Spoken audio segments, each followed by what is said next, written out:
Nigga, I'm in down south, hoe ass nigga. Down south Louisiana? Pussy ass nigga, this ain't no Ohio nigga. This is the boat, nigga. Bitch ass nigga, come across the state lines, nigga. Get your shit mopped up, pussy ass nigga. You said down south Louisiana. I've never heard of down south Louisiana before. Nigga, South Louisiana, bitch ass nigga. I've never heard of South Louisiana. Come across the state lines, bitch ass nigga, and find out. Give me an address and I'll be there. Bitch ass nigga, won't give no address. Nigga, just pull up. Nigga, meet me at the state line. Nigga, I'll be there, nigga. Where at the state line? Nigga, meet me at the state line. Nigga, at the rest stop, nigga. The first rest stop, nigga.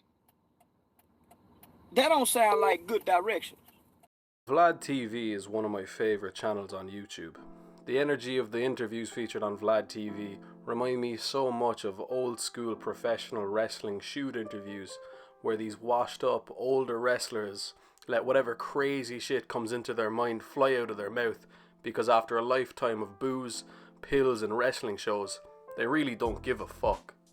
Vlad TV is hip hop culture's answer to this. It features a lot of big stars and interesting people from the world of hip hop, and once Vlad starts interviewing them, it seems like all bets are off in terms of what crazy shit is going to be said. I mean, just read some of these statements in the titles of these Vlad interviews. Boosie says TV is making kids gay and that half the population will be gay in 10 years. Daylight saying himself and Tyga slept with the same transgender woman, and probably my favourite one so far, Fat Joe thinks the gay mafia controls hip hop. Who the fuck are the gay mafia? Vito? But one of the most interesting characters I've discovered through Vlad TV is Mr. White Boys Got Tricked Out of They Booty in Prison, Charleston White. Charleston White grew up in Fort Worth, Texas in a single mother household and came from quite a good home all things considered. His mother was a hard-working woman, truly trying her best for her 3 children, Charleston, his older brother, and his younger sister. Unfortunately, when Charleston and his brother became teenagers in the early 80s, they became infatuated with Los Angeles gang culture like the Bloods and Crips, and decided to start their own little gang of troublemakers in Fort Worth. When Charleston was 14, himself and 3 of his friends were in a Foot Locker store shoplifting, and when a good citizen attempted to confront Charleston and his friends, one of his friends shot the man dead for trying to stop them from stealing. While Charleston did not pull the trigger that killed the man, he does take full responsibility for the man's death and purges every year on the day the man was killed. Charleston White was sent to a Texas Youth Council lockup and was set to be sent to an adult prison facility ahead of his 18th birthday. But 4 juvenile correctional officers put their jobs on the line to plead his case with the judge because they saw potential in this young man. In 1998, he was released after serving 7 years and has never been back since. Charleston has stated following getting out because of his lack of life experiences, he continued bullshitting for a little bit, selling weed trying to remain in the seedy criminal world he was used to. But after the birth of his first son, he wanted to give his boy something he never had, a father that's present in his life, so that meant he could not go back to prison. He said after the birth of his son, this was the first time he truly felt he had an identity, and this is what triggered Charleston to enroll in college and turn his life around completely.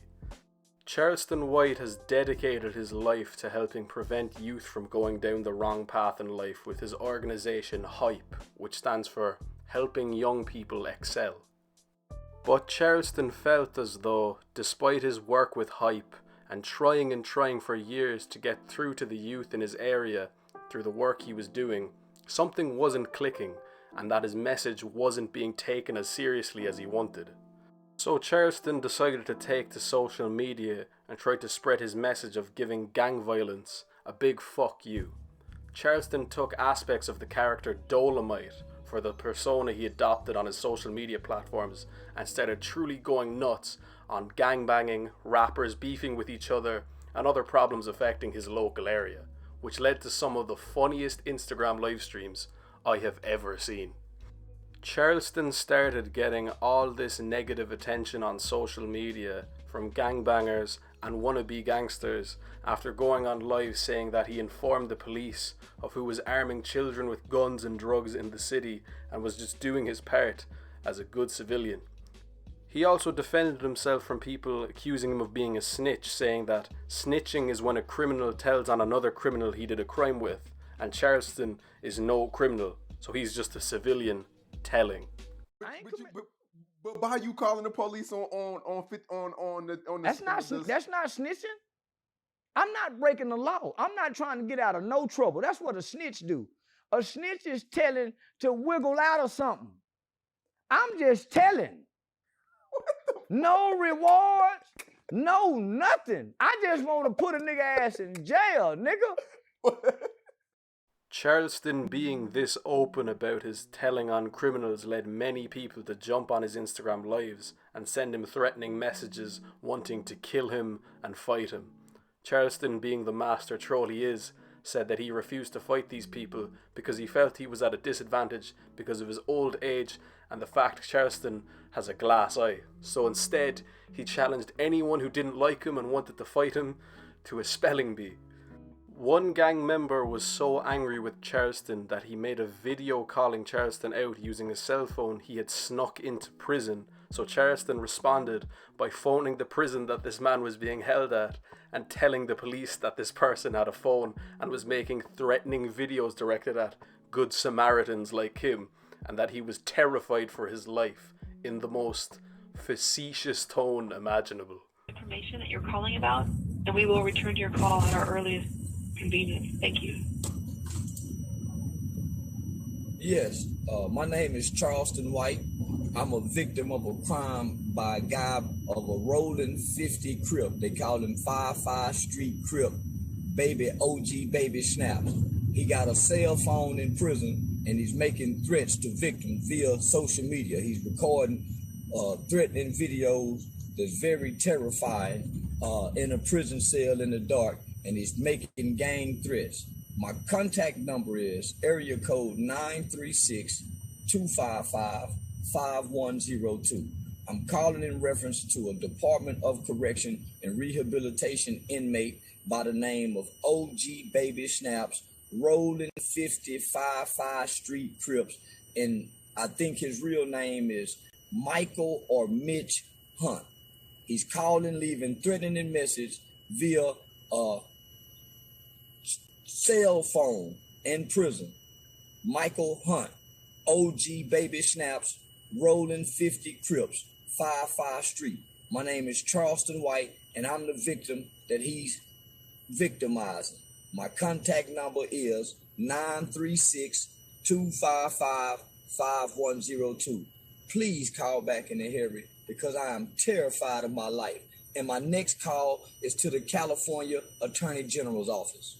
I can't believe you guys are letting inmates use phones and just call and threaten good law-abiding citizens.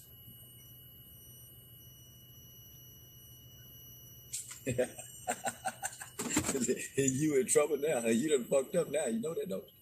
After garnering some attention for these wild antics on Instagram Live, different platforms like Say Cheese TV began inviting Charleston on their platforms to do interviews with him so people could get to know Charleston's character a little more. And man, was there a lot to Charleston's character. In these interviews Charleston did, he discusses that he's a very conservative man and was a big supporter of Donald Trump and will not support Black Lives Matter because he, quote, won't follow one bitch, let alone 3 gay bitches anywhere. In another interview, Charleston admitted to suing every job he's ever worked for $10,000 and says that companies leave themselves open to be sued always. An example he gives of how he does this is if his 2 co-workers are cracking jokes about who they fucked over the weekend, he will go to HR and tell on them for constantly talking about who they fucked over the weekend and how they need to stop it. After this complaint is filed, he says that the people he complained about started to fuck with him, and then he's going to sue the company for allowing these employees to make it a hostile work environment for him. He says the reason he does this is that he's a, and I quote, low down dirty motherfucker who does not want to work. I mean, you can't knock the hustle. He also discussed some issues he has with Vietnamese jeweler Johnny Dang, who's a favourite jeweler among a lot of popular rappers, and Charleston made a statement about he feels as though if Johnny was a black man rather than an Asian man, he would have been robbed already. The interview totally falls off the rails when Charleston goes on a rant about black people having sympathy with the Asian community, something Charleston does not have, because he feels as though if a black child went into an Asian shop and stole a 4-year-old stale candy bar, the Asian man would fuck the child up, and that he feels China fucks everything up. Want to sympathize with the Asian community, and I say fuck the Asian community. They ain't never sympathized with us. They done shot plenty of our kids, nigga, for stealing stale candy bars. The Asian got the 4-year-old stale candy bar, and they'll fuck our kids up if our kid go in there and steal one of them stale candy bars. They treat our women bad when they go in there and go to the nail shop. China make fake rice and send it to her. They make fake ramen noodles and send it to her. China fuck over everything. Obviously, these offensive comments sparked some backlash from the Asian community, and some Asian gang members from California made a reaction video to this interview, pretty much telling Charleston to go fuck himself because of these comments. Charleston then responded in the next interview he did with Say Cheese by just doubling down on everything he said in the previous interview, talking about how the Asian community treat the black community bad in nail shops and whatnot, but also how he had a problem with the Asian guys reacting to him in the video using the N-word so freely while talking about a black man, because he felt as though they had no right to use that word as Asian men.